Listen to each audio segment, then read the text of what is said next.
in the Pursuit of Truth. Dao Li. Chapter 3, Patriotism, Part 1. George Orwell once said, "Patriotism is usually stronger than class hatred, and always stronger than internationalism."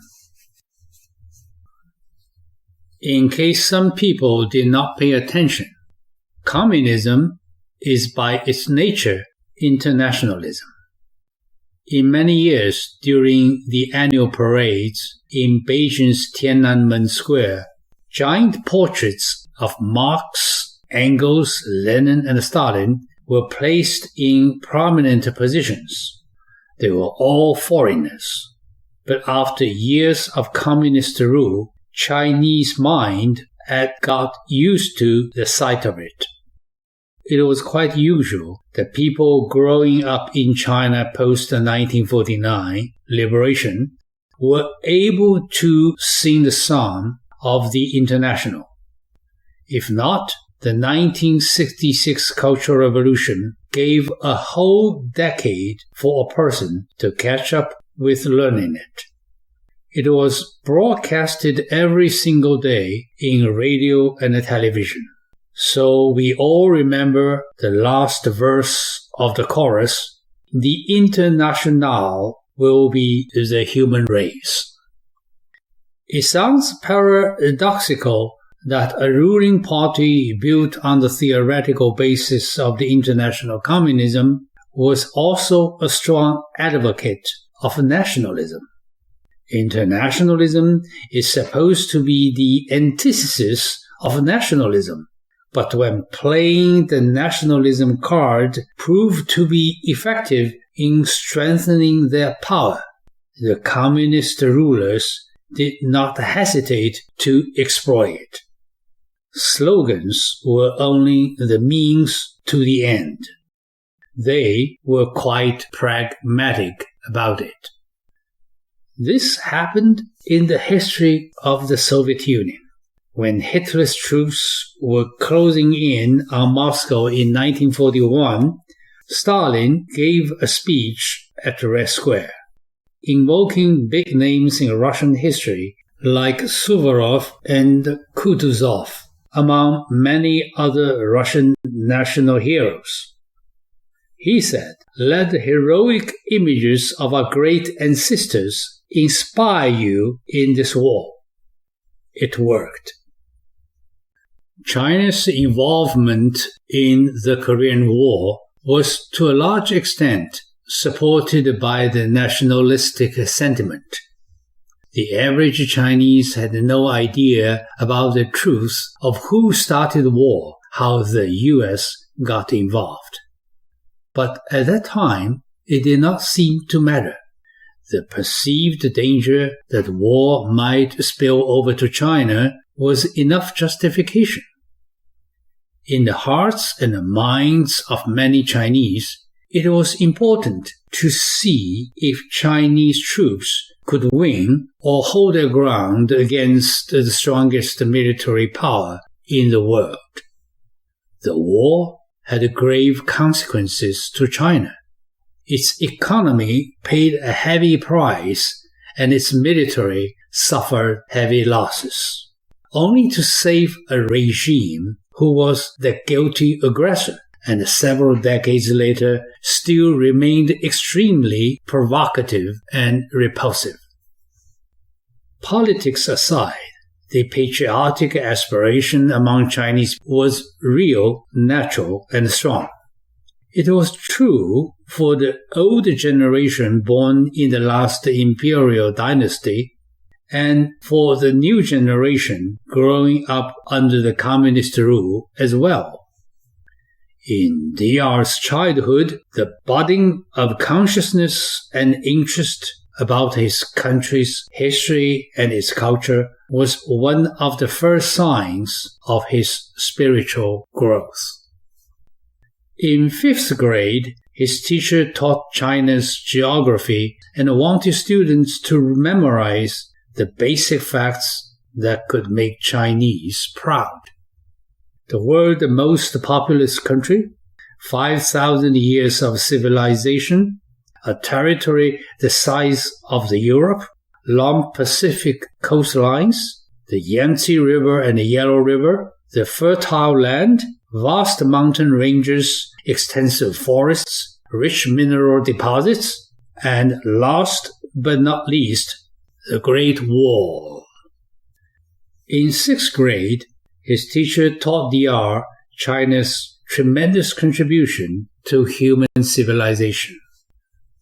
Today, we are going to review the 4 great inventions of our ancestors: papermaking, compass, gunpowder, and printing, the teacher said at the beginning of the class.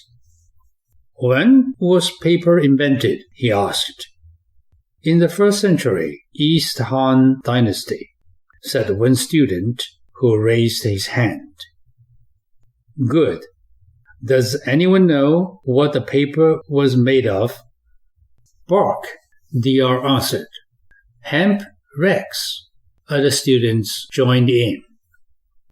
What was the most powerful country in Europe then? This was a bonus question. The Roman Empire, DR responded. What was the significance of this invention of paper? There was a moment of silence. Then the teacher said, just imagine life without it in the last 2,000 years. Just imagine you have to carry bundles of bamboo slips to school every day. Students were amused. Can I have a question about some other inventions? DR raised his hand. Go ahead. We invented gunpowder and applied it to cannon in the 12th century Song Dynasty. How come we could not defeat Mongol cavalry, but instead we became the conquered? DR continued. And about the same time, Chinese had invented the compass that our navigators were using before anyone else. Then why it was the Europeans who succeeded in sequest and expansion of commerce, and it became world powers? Good question. The bell rang, and the teacher did not have time to provide the answers, but the questions got everybody thinking. If one side of the Chinese national psyche was pride, the other side was the historical shame. Ever since the mid-19th century, China had suffered one defeat and humiliation after another in the hands of the foreign imperial powers. The 5th grade DR got quite emotional when he watched the films like Opium War of 1840 and Sino-Japanese Sea Battle of 1894. China lost both wars in spite of the heroism of its army and navy. The irony was that China invented gunpowder, but then foreign powers had more powerful guns.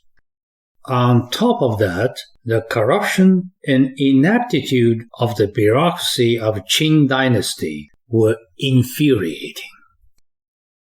In their struggle for the country's rejuvenation, many Chinese began to realize that the passion of national revival alone was not going to turn the tide. What China needed was a major system reform. In order to gain an equal footing among the nations, it was of paramount importance, first to acknowledge China's own deficiency and to learn from the forces that had handed them defeat. This does not mean to blindly accept everything of the West, but to learn its essential winning element. Japan's Meiji Restoration of 1868 succeeded. The country stepped into the ranks of the world powers. China's Wuxi reform in 1898 failed, and the country's misery continued. It turned to extreme nationalism as symbolized by the slogan of the Boxer movement supporting the Qing dynasty and cleaning off the foreigners. Again, China was defeated and humiliated. But there was a silver lining. As China's first generation of Western-educated intellectuals with beliefs in a democratic social system began to emerge. Then the Chinese Revolution of 1911, led by Sun Yat-sen, ended the reign of Qing dynasty, 6 years before the Russians overthrew their Tsar. At this historical juncture, Marxist revolutionary theory began to influence China. How this changed everything. Please follow episode 6. Thanks for listening, subscribing, and recommending to others.